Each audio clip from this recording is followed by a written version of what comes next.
Alors, juste ici une petite précision, hein, vous l'aurez compris et constaté par vous-même. Comme je l'ai précisé donc à la fin de la vidéo précédente concernant les élections, j'ai bien dit que par souci d'éthique et de morale, je n'avais pas cité de nom de candidat, puisque je ne suis partisane d'aucun candidat, puisque mon propos est apolitique et j'ai envie de dire, nous sommes beaucoup de chrétiens à dire que nous votons pour Jésus-Christ parce que nous savons en réalité que Jésus est le seul que Dieu, Jésus, son Saint-Esprit sont les seuls à pouvoir changer réellement les choses et à les améliorer, à les amener à être dans le bon sens et nous lui en rendons grâce et gloire ici. Donc, nous sommes dans une dynamique apolitique. Tout simplement, j'ai voulu témoigner, comme je l'ai dit, de la gloire de Dieu et de ce que Dieu nous avait déjà annoncé concernant les élections et leur issue. Et donc, j'ai quand même précisé que même si je ne disais pas de nom de candidat, que Dieu nous a fait savoir que ça n'allait pas être le candidat précédent qui serait élu. Donc, en l'occurrence, pas l'URL. Et Dieu nous a précisé, donc, enfin, vous vous rendez compte à l'heure actuelle que, puisque nous sommes dans l'entre-deux tours, que en effet, ben, l'URL est bien dans une position défavorable par rapport à, à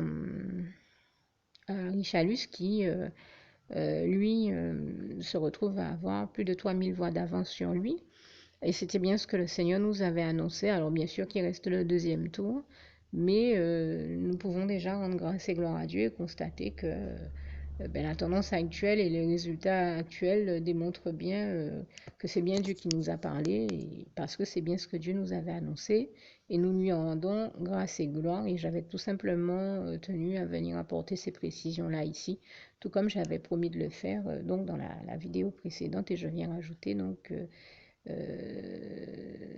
ces informations supplémentaires pour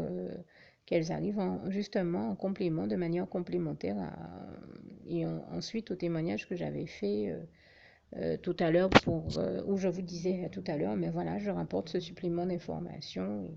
et vous témoigne que c'est bien ce que Dieu nous a annoncé qui est en train de se réaliser sous nos yeux et nous nous en rendons grâce et gloire à Dieu. Merci Seigneur. Encore louange, honneur et gloire à toi éternel. Alors pour toutes celles et ceux qui ne l'auraient jamais encore fait auparavant, je partage avec vous ici la prière par le biais de laquelle le Seigneur Jésus m'a sauvé la vie et vous invite tout simplement à lui ouvrir vos cœurs, à être sincère avec lui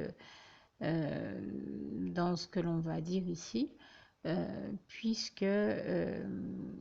si Dieu me met à cœur de partager avec vous cette prière, tout comme il le fait toujours avec chacun de nous, c'est tout simplement parce que Dieu nous a sauvé la vie, m'a sauvé la vie et nous a sauvé la vie à tous, hein, tous ceux qui partageons avec les autres cette prière, et que nous l'avons vu nous faire tellement de bien, nous donner tellement d'amour, nous combler de bonheur dans les bras d'amour de Jésus, et bien que nous souhaitons au maximum de personnes d'aller aussi au paradis et de connaître le bonheur des bras d'amour de Jésus ainsi que d'être sauvés par lui. Mais bien entendu, pour être sauvé, encore faut-il prendre le temps de demander à l'être et d'accepter donc le Seigneur Jésus-Christ comme son sauveur personnel, ce qui est ici l'objet de cette prière. Alors, n'oubliez pas à cet effet qu'il est notamment écrit en Acte 4, verset 12, que Dieu, dans sa grande sagesse, dans sa sagesse infinie,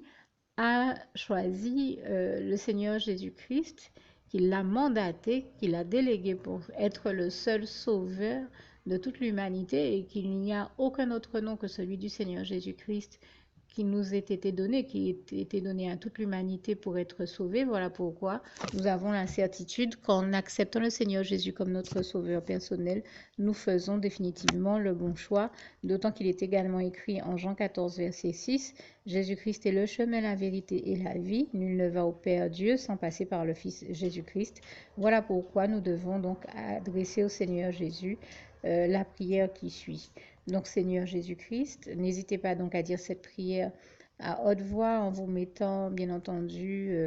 dans un lieu où vous savez que vous pouvez prier en toute sérénité. Donc, Seigneur Jésus-Christ, je t'accepte aujourd'hui comme mon sauveur personnel, moi, un tel, vous dites votre nom et votre prénom. Et je te demande aussi, Seigneur, euh, vraiment de continuer à veiller sur moi et sur ma vie. Je remets d'ailleurs toute ma vie entre tes mains, éternel mon Dieu, Jésus d'amour, Saint-Esprit, puisque tu en es le Créateur. Je remets cette vie entre tes mains, je te la donne puisqu'elle t'appartient, puisque tu l'as créée. Et je te demande de me conduire à toutes les victoires et réussites que tu as prévues pour ma vie. Tout comme je te demande aussi pardon, éternel mon Dieu, Jésus d'amour, cet esprit, pour tous les péchés que j'ai commis tout au long de ma vie, dès le début jusqu'à la date d'aujourd'hui incluse. Pardon aussi, Seigneur Jésus, pour toutes les fois où j'ai fait mal à ton cœur. Et surtout, merci, Seigneur Jésus, quand le bon moment sera venu pour ça, de revenir me chercher pour m'amener avec toi dans tes bras d'amour au paradis où je veux demeurer et continuer à te servir et à t'appartenir pour l'éternité en éternité, et c'est au nom puissant du Seigneur Jésus-Christ que j'ai fait cette prière. Soyez bénis, vous tous qui avez fait cette prière, que Dieu vous garde et vous bénisse tous, et surtout, n'oubliez pas de partager cette prière avec le maximum de personnes autour de vous,